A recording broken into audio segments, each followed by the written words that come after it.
ဒီဗီဒီယိုလေးကတော့ water sign တွေအတွက်ပေါ့နော်2026ခုနှစ်အတွင်းမှာကြုံတွေ့ရမယ့်အခြေအနေလေးတွေကိုဖတ်ပေးသွားမှာဖြစ်ပါတယ်အဲ့တော့water sign လေးတွေက2026ခုနှစ်အတွင်းမှာဘယ်လိုအခြေအနေမျိုးတွေကြုံတွေ့ရနိုင်မလဲwater sign လေးတွေက2026မှာအခုလက်ရှိ single လေးဆိုလို့ရှိရင်လည်းပေါ့နော်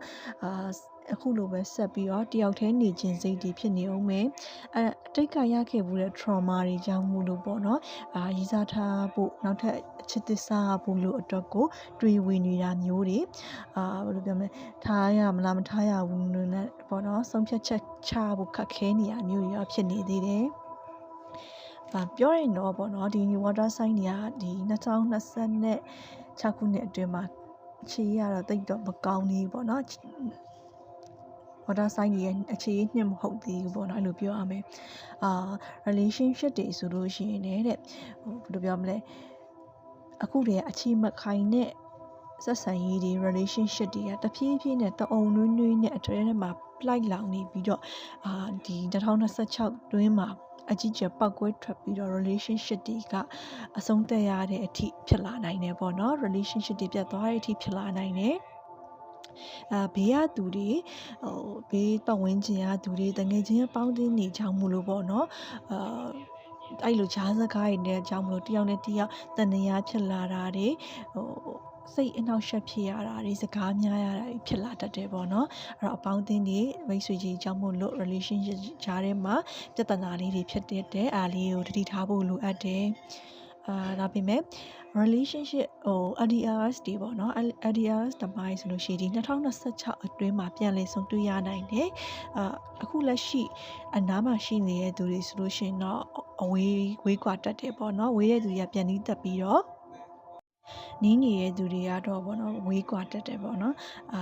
နိုင်ငံခြားထွက်ဖို့ရှိနေတဲ့သူတွေဆိုလို့ရှိရင်သွားဖြစ်ပြီးတော့ပေါ့နော် relationship တွေက LDRs အဆင့်ကိုရောက်တတ်တယ်ပြီးတော့အဲ့ဒီလေ2026ခုနှစ်အတွင်းမှာတက်ပါဆန်ဝင်လာတတ်တယ်ပေါ့နော်ဒီ relationship တွေကြားထဲမှာဆိုရင်တက်ပါဆန်ဝင်လာပြီးတော့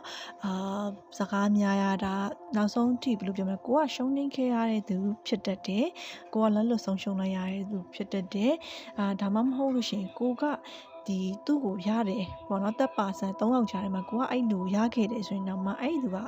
ကိုယ်စီကိုခဏကိုပဲပါလာပြီးတော့စိတ်ကတစ်ဖက်သူစီမှာကြံခဲ့တာမျိုးတစ်ဖက်သူအတွက်လွန်ဆွနေရမျိုးတွေအထိဖြစ်တတ်တယ်ပေါ့နော်အဲ့လိုမျိုးဒီ2026မှာအဲ့လိုတပ်ပါဆန်ဝင်ပြီးတော့ပြဿနာလေးတက်လာတတ်တယ်ပေါ့နော်အဲ့တော့